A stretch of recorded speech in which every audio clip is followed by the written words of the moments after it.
how to open a Percy, all models, all stock TOMY.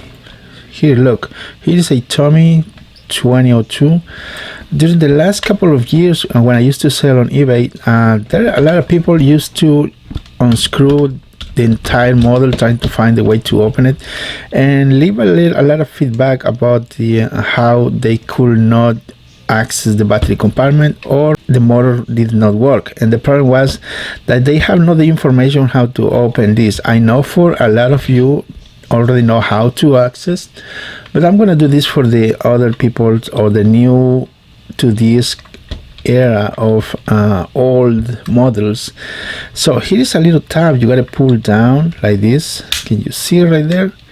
You gotta pull down this tab, and at the same time press the shell on both sides like this, both sides, and pull up the shell. I call it shell.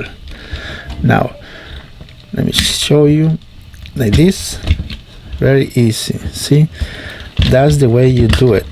And to put it back, just press on. So you pull down the tab really hard and press the shell on the sides. See, that allows you to remove this top part or shell from the chassis.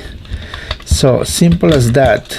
And I know it's easy for those who already know, but I had a lot of problems with that. A lot of customers complaining, oh, this is not working, this is not right, you send me something broken, and I need a refund, blah blah blah. So the problem is that they have no idea how to open it, and I used to send them, you know, the info how to do it. So this is the easy way to do it. Just pull down the tab, press the shell, and you have access right there. Simple as that. Okay,